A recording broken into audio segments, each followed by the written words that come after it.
There's 7 lenses right now that you can choose from in the 50mm lineup. Well, okay, 6, but really the 7th is just a technicality because it's a color choice. But there's a rumor that Sony will have a new 50mm lens this month, and it's slated possibly as a G Master lens. But either way, a G Master or a G lens would be a great addition, as they don't have that in the 50-1.4. Hi, my name is Malcolm Walker, and I invite you to subscribe to this channel if Sony camera information, photography, videography, or subjects that interest you. That's mainly what I cover on this channel. If you're a returning viewer, it's great to see you again. Glad you're here. Now, I've only used one of these lenses in my own personal experience with the system, but I am familiar with the lens lineup and all the lenses available. So that's what I want to convey to you today, and hopefully educate you and enlighten you to the options that are available to you when choosing a 50mm lens from Sony. Now, one thing to be aware of in this video, I'm only going to focus on the Sony native glass, and I'm not going to talk about all the great alternatives out there in other manufacturers that offer 50mm for the Sony E-mount that are E-mount specific lenses, but we're just going to be talking about the Sony brand of lens specifically and what Sony actually offers for their camera system. Now, one interesting fact about the 50mm lens selection is that it is the largest selection of lenses in one focal length Sony offers. Followed by a close second is the 35mm option with 5 available lenses.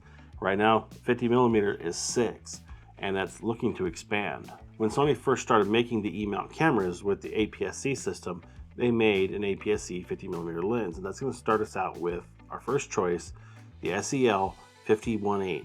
Now, this lens comes in silver. This is a silver lens that's one of the very original lenses Sony offered in the NEX lineup, and when the E-mount caught on, there were more to follow. They soon offered it in a black variant, which is the SEL 50 f1.8/B, and that's just for the black color of the body. It's the same exact lens, just a different finish. Now, while this lens is the only lens designed specifically for the APS-C sensor, it offers optical steady shot built into the lens, and is a very good option if you're looking to add a lens to a APS-C camera such as the A6000, 6100, 6600, so forth, so on. It's also a great choice to add to the FX30, as the optical steady shot will help along with the in-body stabilization offered with it. Now, the APS-C lineup's not dead by any means, and it's still a good valid option when buying an APS-C camera from Sony. That is the only one that is offered in a 50mm prime in the APS-C lens lineup. Now, I'd love to see an upgrade to that lens, something more prestigious like a G lens in the APS-C line. I don't think that's coming anytime soon. Now, moving on to the full frame lens variants. There are 5 of them. The first one we're going to talk about is the SEL 50 f1.8F. Now, the F designates the f-stop, and then the second F actually designates it's a full frame lens because they already have an APS-C lens with the same designation. So they just added an F to the end of it. Now, a key thing to realize about these two lenses, even though they're both 50mm f1.8s from the APS-C version to the full frame version, that if you buy the APS-C version, it costs more money, it has optical steady shot built in, and it's only designed for APS-C sensors. The full frame variant, the Nifty 50, is a full frame lens, and it was designed to cover the entire image sensor of a full frame sensor. Now, this lens is Sony's cheapest and most affordable lens in the full frame lineup, coming in at $249 and easily found used anywhere from $100 to $200. Now, this is the lens I've personally owned and have used. Now, I have caught some amazing images with this lens, and I'm very happy with the overall quality of the image quality. It does lack in some areas, but for a beginning photographer, it's a great option. Now, the next lens in the lineup is going to be the SEL 50 M2.8. Now, the M designates it's a macro lens.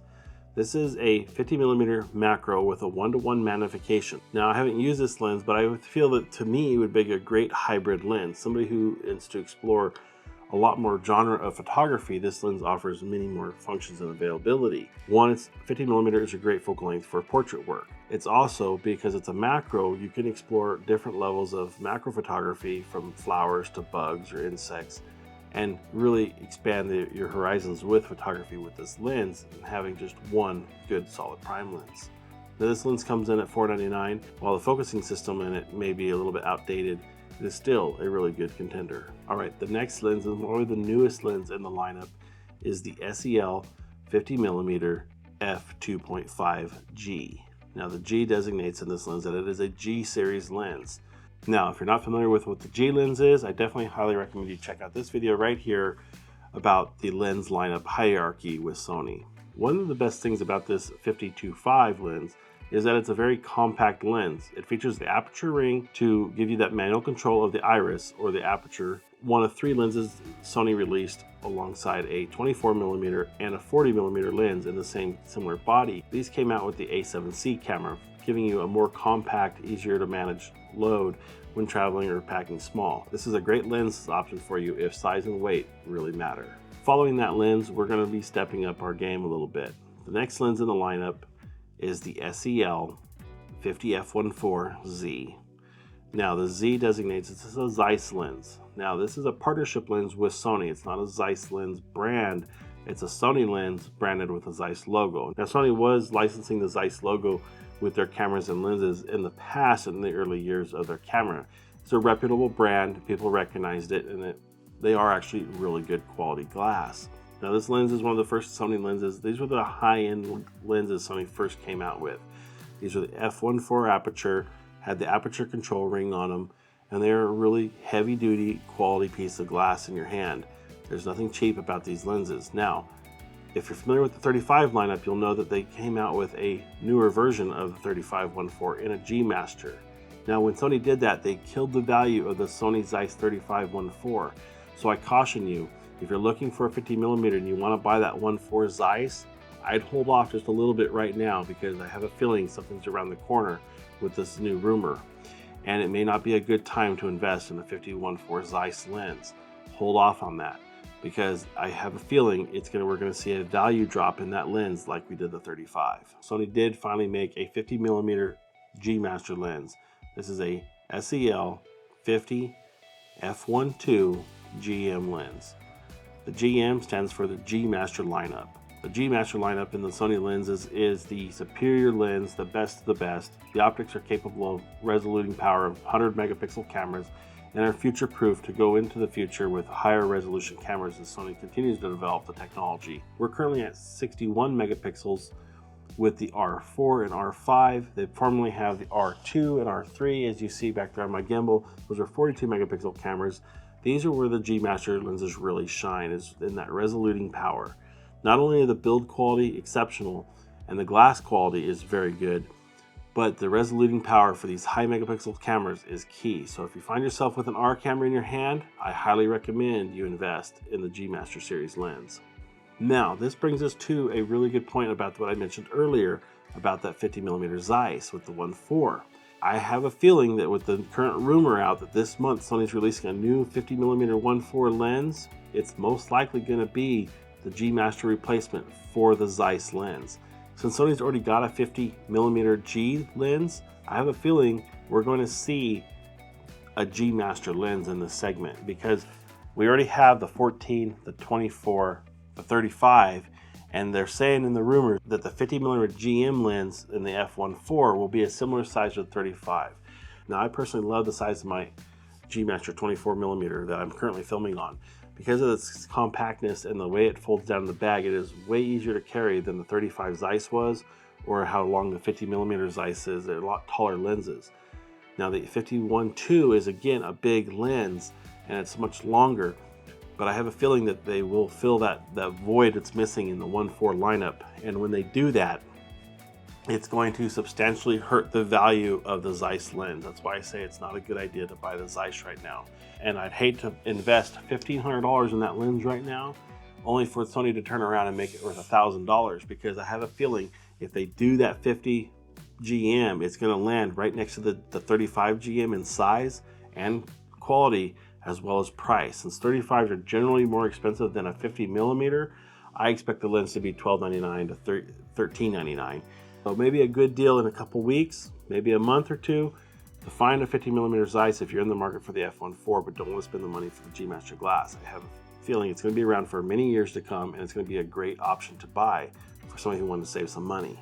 But be aware that the values will probably drop on it if this is a true rumor and they come out with that lens. So there's the 7 lenses. Now we have one other lens I'm going to throw in. It's a bonus lens. So that's going to be the legendary 55mm Zeiss that Sony offered. Now this lens I've owned. I recently just got rid of it to make way for this FX30, is I just found myself not shooting with it very often, but this is touted as one of the sharpest lenses Sony's ever offered or made for their cameras. It scores the highest rankings in DxO mark, and the 55mm focal length is really close to that 50mm. So I'm going to throw it in there, the SEL 55 f1.8Z. Small, compact size, the build quality of this lens, everything about this lens is superb. It's a great option. Sony's raised the price, I think from the original release it was like $799 to $1,000. It's worth $1,000 if you're investing in glass. Now you can find this lens used in the used market from anywhere from $500 to $700, and it's a good buy at that. And I definitely highly recommend you pick one up if you're in the market for a 50mm and want to just stretch it to that 55 just a little bit. And no matter how long the E-mount is relevant, that 55 Zeiss will be one of the best lenses they've ever made. So there you guys have it. Those are the 7 lenses that are currently available in the 50mm lineup. Maybe by the time you're watching this, there's already going to be 8 and that GM's out. Maybe it's a G lens, who knows? Well, time will tell for that one. But in the meantime, I appreciate you watching to the end of this video. I hope it was educational for you. If you did, hit that like button for me. It's amazing how much that helps. Subscribe if you haven't subscribed already, and I'll see you in the next video.